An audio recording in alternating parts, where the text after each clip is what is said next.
Today we're talking about Commander Overperformers, cards that played out a whole lot better than we originally thought they would. I'm Mia, and I like garlic in the sun. I'm Beezy, I like looking at my own reflection and crossing bridges that go over water. We're the Nitpicking Nerds, sponsored by Card Kingdom. That's the best place to go to buy and sell Magic cards, as far as we could tell you. You can also get sealed product there and supplies, so go check it out. So use our link, tell them we sent you, and free shipping on single orders over $50. We're also sponsored by Dragon Shield, best sleeves in the multiverse. Good sleeves. If you want to support the channel, use the code Nerds at checkout to save 5% on your real money tax dollar order. I have nothing to add other than Moxfield is going to be in the video somewhere, and you're not going to be able to guess where it is because we always bamboozle you every time. And a quick shout out to our patrons. They make this channel possible in the first place, so if you want to be part of those ranks, you can get your deck audited, among other things, so check it out. And then we're going to get to the Overperformers, the commander cards that just kind of play out better than we thought they would.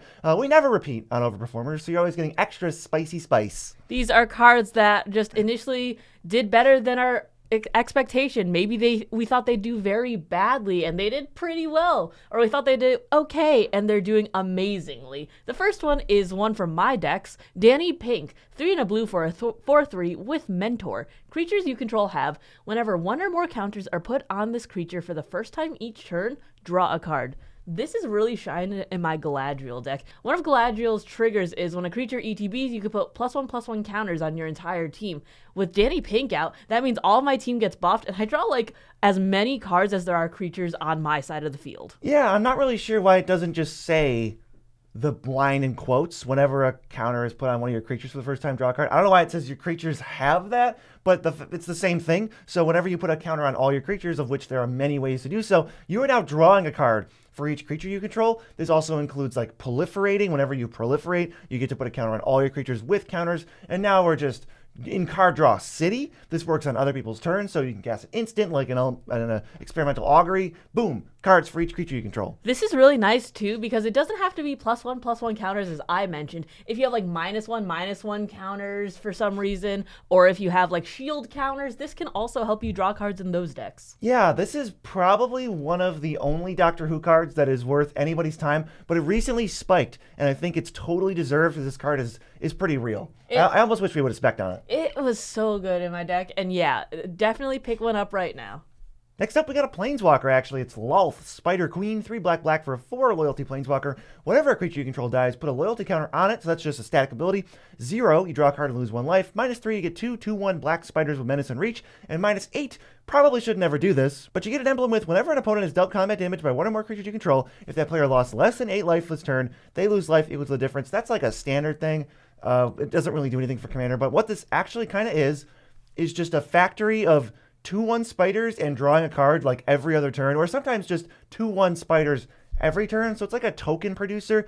And I found that with Lolth, making 2 reach blockers kind of just means that she sticks around for a really long time. And if you have a sack outlet, you can sort of control how much loyalty is on her. So if somebody attacks her with a 4/4 and you really want to keep her around, you can just sack 4 creatures, and then she'll go up 4 loyalty and then down 4 loyalty. This never really dies as fast as I want it to, and I definitely know that I am to blame for that partially, but it's because it's not immediately scary. It's one of those value Planeswalkers, one of the only ones that I really like. I don't like Planeswalkers because they're usually very easy to kill, but if you do have sack outlets where this wants you to play it, and like a lot of like little dudes who are okay with you being sacrificed to get her loyalty up, it's really, really good to get that card draw and just make those bodies. People don't really attack into spiders that often because they're like 1/2 or 2/1, and usually like, that's too much power for me. Yeah, 2 power reach creature means that like random flyers probably aren't going to be chipping away at her too much, and she almost kind of feels like Teferi Master of Time a little bit because, you know, she has abilities to gain loyalty at instant speed on other people's turns, so they don't have as much information about what you're going to do when they try to attack it. Like if you play Chandra and you plus to 5, she's a 5. If I attack her with a dragon, she's dead. But if you have a 5 loyalty Lolth, if I attack her with a 5/5, she's probably not dead. So that leads people to make other decisions or like avoid it altogether. Or sometimes there's just a 2/1, it's going to chump it anyway. So I've liked Lolth. I've drawn a card probably every other turn, like I said, and then she's just like a factory for tokens. It's pretty good. I'm just always surprised with how long she stays on the board. Yeah, when I put her in my deck, I thought it was going to be bad. I didn't think it was that great, but it turns out it's pretty okay to maybe even a little bit good. Next is a card that I never expect to do much, but it always puts in a lot of work. It's Currency Converter. 1 mana for an artifact. Whenever you discard a card, you may exile that card from your graveyard. If you pay 2 and tap it, you draw a card, then discard a card. And if you just tap it and put a card with Currency Converter into your graveyard. If it's a land card, you create a treasure token. If it's a non-land card, you create a 2/2 black rogue creature token. I like this because it comes down really early, and then it fuels itself because it gives you that discard outlet on it, and then you could just pick and choose what you want to go into your graveyard and get extra value out of it for free. Yeah, presumably your deck's going to be discarding a ton, drawing and discarding through other means, so you don't really want to use Currency Converter, but I love that you can. You really didn't need to be on this card, but it is. And then what it kind of does is it says, if you're discarding enough cards, this is either basically a 1 mana rock that can store mana because it's treasures and not just mana, or it's just like a Bitter Blossom type thing, but it's pooping out 2/2s, and they're at instant speed at the most advantageous of the time of the turn for you. This thing's been pretty sick. And also, it's whenever you discard, you may exile it. So if you're trying to set up a Rise of Dark Realms later, you can keep all your creatures in your graveyard and put all the lands you discard under Currency Converter and just turn them into treasures. When I first read this, I was not a fan. I didn't think this would be that good. No, I didn't think it would be that good either. And I was like, you know what? New Capenna has like 1,000 new cards. I got to try out some of them. And this thing ended up just performing way better than I thought. I think the fact that it's so cheap, like it's as cheap as it can be really for this effect, it really helps it just not clunk up your turns. Yeah, coming down turn 1 never hurts, and late in the game, it's not bad either. Yeah, I mean, if you factor out the 2 draw discard, the 2 ability, this doesn't cost any mana ever after you pay 1 mana into it, and you're just getting resources every turn, so it's pretty sweet. I was just thinking if it comes down late in the game and you do need card selection too, that it's also good for that. Yeah, exactly. Next card, it's a simple card. It's an older card, but originally, when I first started playing with this thing, I was like, yeah, what is this? Probably okay in my wizard deck, but Patron Wizard is actually probably the best card on this list. It's blue, blue, blue for a 2/2. Tap an untapped wizard you control. Counter target spell unless its controller pays 1. This is just secretly miserable. And this card, for some reason, is not in that many decks. And I don't know if it's because this card is unfun or it's because people don't know about this card, but this card is seriously cracked in half. And I gotta think it's not because it's unfun, because I think a lot of people would consider Cyclonic Rift unfun, right? Yeah. But it's in like a million decks, literally a million decks. I think maybe one of the reasons is because it's triple blue pips. That might be a little tough for some decks. But I just think any wizard typal deck, right? Just auto absolutely. Wants this. Yeah, it counts itself, first of all. It counts itself, and the wizards don't need to tap to do it. It's just an ability they can do, kind of like a zombie. This means just by itself, no one can tap out for a spell, or you're going to counter it for free. And when you start adding more wizards to it, which is kind of what we recommend in a wizard deck, it dominates the game. And it means that if you've got like 5 wizards untapped, you play this with 4 other wizards, they didn't see it coming. They go, uh-oh, every wizard now is going to stop us from playing spells. And if somebody puts a spell on the stack that doesn't kill your wizards, you just let it go. I feel like a lot of things have wizards stapled onto them too. So It's not even like you need a strictly wizard typal deck. I feel like if you have like 10, 15 wizards in your deck, especially if your commander is one of them, you could get away with playing this. This card borderlines on, I think it's probably more annoying than like original Vorinclex, like to me. This card dominates games, I think, in wizard decks way more than that. I have it in a deck that's just trying to be annoying, where this is like one of the only wizards, and it's just kind of like, you got to remember that I can force spike you, and it's still really, really good. So this thing like exceeds my expectations every single time I see it on either side. I've only played against it a couple times, and when I did, most of the time I was like, we have to kill that or we're dead. It's been very annoying because I've played against it with BZ's deck that has it. BZ mentioned that the last card he thinks is the best, but I think the next one is the best on this list. I'll amend Patron Wizard to most annoying. Okay, there we go. It's Clever Concealment. 2 white for an instant with Convoke. Any number of target non-land permanents you control phase out. That's simple. It's really, really good. I thought it was going to be okay, but the Convoke stapled onto it is what makes this card shine. We thought this card would be good. There's no question about that. I'm sure it was in the top 10 of whatever Nitpicking Nerds list we did. I think it was like all will be one, but it's been better than that. And I keep tossing up between like, do my decks want Teferi's Protection and this? Teferi's Protection only, or only this? And I'm like, I think for my mono white deck that has a lot of creatures, I might just play this instead of Teferi's Protection and then see where I'm at, because it does everything that Teferi's Protection does in terms of saving you from board wipes, and the fact that it can be free, the better your board state is. I would say it's almost always free, because if you're not convoking it, you probably don't have a board worth saving so you're just not casting it at that point. So like it feels way cheaper than Teferi's Protection to cast. And I don't know how relevant the like, oh no, I'm being attacked for 1 million is. I better like fog for 3 mana. Yeah, it really depends on what your meta's like, because maybe you're playing a lot of mass land destruction. I don't know. The non-land part might mess you up. But if you do have you have a big board, this would really help because you could do it for free. And I know a lot of decks that I play at least have a lot of like little weenies that you could just tap for mana. And a lot of things just like kind of poop out creatures nowadays. Like Currency Converter could just, just cycle through a bunch of like bodies that you just have on the field. So this could be free in a lot of circumstances. Yeah, the other thing that I noticed about this card was that it targets non-land permanents. So do you have this card in your Atraxa deck? No. Do you have Teferi's Protection in that deck? No. Oh, I was wondering if you because you have this is just the most random synergy. What's the guy? Because Venerated Rot Priest says when you target one of your creatures, somebody gets a poison. So I know you have that card in the deck. So if you convoke this out, you could, for 0 mana, target all your creatures and then kill somebody. I might want to try that at some point. I think I've streamlined that deck basically to be like only proliferate and poison. So this might not have a home in it because I'm not playing a lot of non-poison related like protection Maybe anymore. if you had tutors, there's a couple random cards like that though. Keep an eye out that when you target it or something happens. That's kind of funny. That could be really cool. Definitely an upside of Teferi's Protection. Up next is a card you can tell was released in the last 5 years because every line just fuels itself and it's a whole paragraph. It's Ethereal Investigator, 3 and a blue for a 2/3 flying. Oh yeah, and it just gives you stuff. It just puts stuff in play. When it enters the battlefield, investigate X times, where X is the number of opponents you have. So 3 investigates. We're at 4 permanents for 4 mana right now.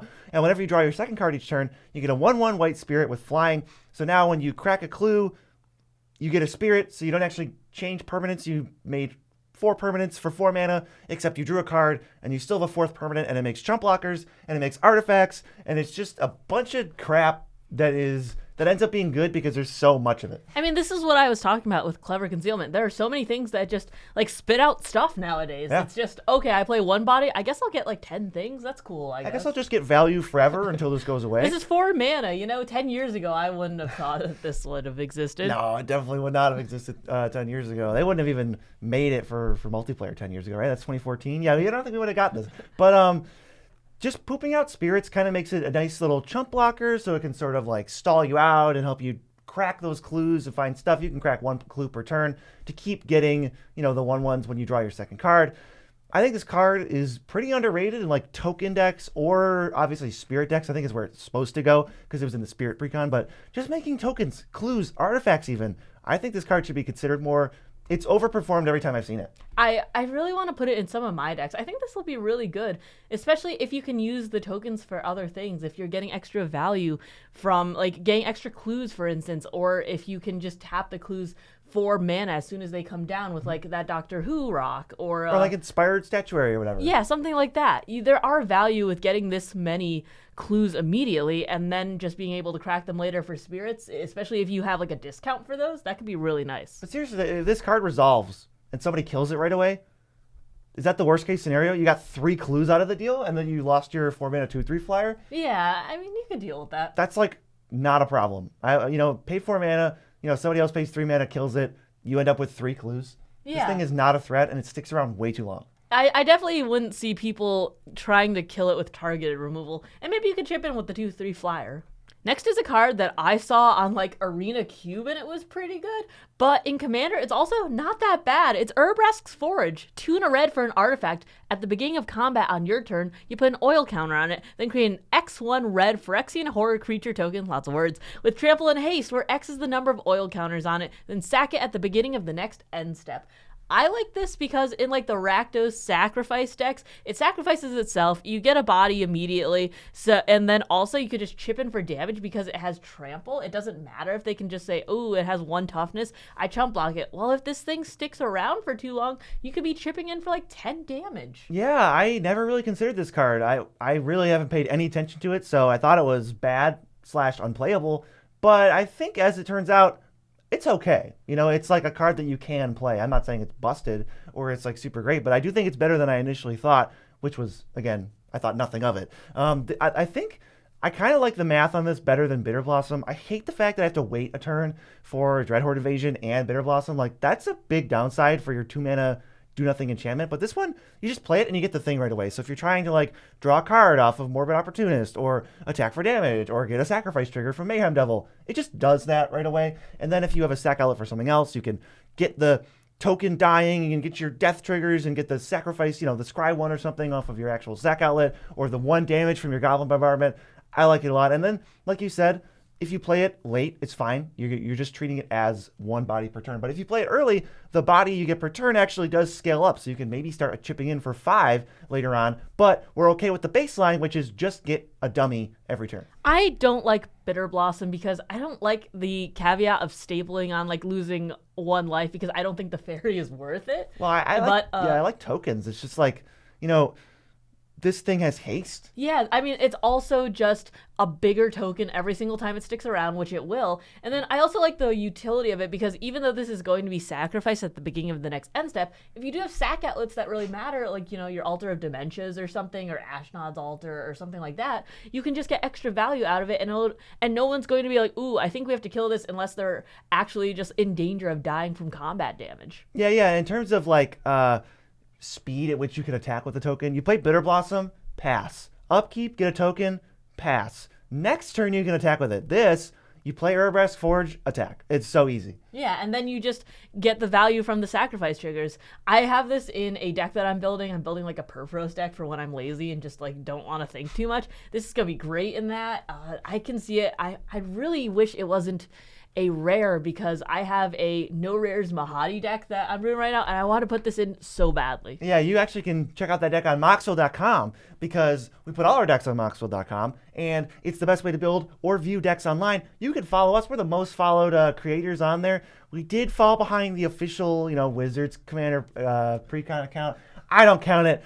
Nitpicking Nerds, still number 1. Make sure you follow us. Moxfield's great. They are probably where you should be building your decks, if I'm being honest. You're the nerds. Go follow us on Moxfield, but Moxfield actually is a great place online to build decks. It will tell you everything you need to know, whether that's price, whether that's mana value, whether that's your curve, how many lands you have. Doesn't matter. If you have a question, Moxfield will answer it. How about my question is, what's the next card on the list? Oh, the next card is one of my favorites. I just played it yesterday, actually. It's Sea Double. 2 blue for an instant, and this spell cannot be copied for good reason. Choose one. If an opponent has 8 or more cards in their graveyard, though, you could choose both. Copy target spell, you may choose new targets for the copy, or create a token that's a copy of target creature. I love this for so many reasons. 2 blue is not a lot to keep up on its face because it's like worst comes to worst, it's just copy a spell, and it doesn't have to be a permanent. It's just like whatever. I've used this on so many good things, like card draw spells that like other people have played. I got a Sword of Once and Future last night, but then if you can put cards into other people's graveyards or you're playing against graveyard decks, the 8 cards is not in an opponent's graveyard is not hard to get. Or if the game has just gone on long enough and they're not exiling the graveyard, they'll just naturally have that. So you can choose both, and then you could create a token that's a copy of target creature. Doesn't have to be one of your creatures though. I took BZ's Noxious Gearhulk last night and killed somebody else's thing with the ETB trigger. Yeah, you just get a lot of stuff for this. I think in the late game, you're getting both, but really anytime other than that, you're probably just getting a token that's a copy of a creature. But a 4-mana instant speed token is pretty good. I will maybe amend what Mia said a little bit. I think 4 mana is a lot to hold up. However, knowing that you are going to cast this card no matter what, and it's going to be good for you, means that I'm willing to hold up that 4 mana. If it's 4 mana for like a counter spell, I'm not willing to hold that up. But for a clone, that could be better than a clone and also copy a spell that my blue deck might not have access to normally. Now I'm in. I stole a Rishkar's expertise while I was in Chicago, and I had a 2020 Consuming Aberration out. And, that's a deck that can't even play green, and I stole it. It was really juicy, and this card has been such value for me. It's really, really good. I think we thought it was good, and it just kind of played a little bit better than that still. Next is a card that I threw in just because I wanted to try out a Warhammer card. It's Shard of the Nightbringer, 5 black for an 8/8 flyer, and then when it enters the battlefield, if you cast it, target opponent loses half their life, and you gain life equal to the life lost this way. Yeah, I just sort of threw this in to try it out, and I was like, wait a minute, I'm not taking this out. This thing was actually pretty sweet. This is a deck that I put it in that cares about life gain and having a high life total, but getting what is essentially 20 life for 8 mana, turns out that's worth it on a body. I'm sick of this card. I'm so sick of this card. It's always targeted at me. Well, you always have the most life. Yeah, let's get good. But this is a really good card. All jokes aside, this is really good. The 8/8 body is a threat, especially if you can cheat it out later. And it's just the drain and gain, it always is like a 40-point or higher life swing, and that hurts, especially in the late game, because you're always going to be casting this to get that trigger later. But as long as someone's not at like 5 life or something and you only gain a couple life from it, this is always so impactful, and it's just a big life swing either way. Yeah, I found even 10 life feels pretty good. I mean, this is a big mana deck that can cast big boys. It's Bellatrix Witherbloom, so it's casting big boys and it wants a lot of life. So if I'm hungry for life and I'm trying to pay it actively, it's like, well, I'll just pay your life. So just give me 20. I'll give it back. I swear. I got you next game. I'll definitely give it back. Next game you'll start promise. at 40, courtesy of me. You'll start at 50. Yes. No, I can't do that. Sorry. And next up, we got one of my favorite little Lord of the Rings cards to talk about lately. It's Elven Chorus, 3 and a green for an enchantment. You can look at the top card of your library anytime. You can play creatures from the top of your library, and creatures you control have tap, add 1 mana of any color. This is not an expensive card, but it is a very good card. I put it in originally in a budget deck because I had a lot of creatures and I needed a lot of mana to sort of power out the janky thing I was doing, and I was like, okay, well, this has got to be that. I can't play Cryptolith, right? So I'll play like Elven Chorus because I don't think Song of Freyalise is that good. So I'll try like a middle ground. And this thing's sweet. The fact that you can play this empty-handed and now just like start ripping through your library, super powerful. I thought it was maybe passable. I thought the last ability would be the only one that mattered. And no, it's very, very good. And I'm actively looking to put this in more decks. I really like this. I put it in my elf deck recently, Yeah. and I thought it was going to be kind of like, ooh, all my elves tap for mana anyways. This seems a little redundant. And then BZ played it a few times. It was really, really good. And then I just started like chaining spells off the top of my library because I'm running like almost 40 elves in there or something. It's really impactful. All right, hear me out. Let me know how you feel about this. This is it's a non-land permanent, non-creature permanent. It lets you from the top of your library not spend mana for cards that you cast. So clearly this is the green Bolas of Citadel. Obviously. Obviously. I mean, if it's Staple on a Body, isn't like Realm Walker just another green Bolas of Citadel? No. Green has so many Bolas of Citadels. No. Because this lets you cast them for free. Just like Bolas of Citadel does if you tap all your creatures for mana. Yeah, I'm sure that's how it works. Can we get the RC in here? Can we get the RC in here to verify that this is in fact green Bolas of Citadel? And while we're waiting for them to come in, you can check out our most previous Overperformers to see what cards are kicking butt lately.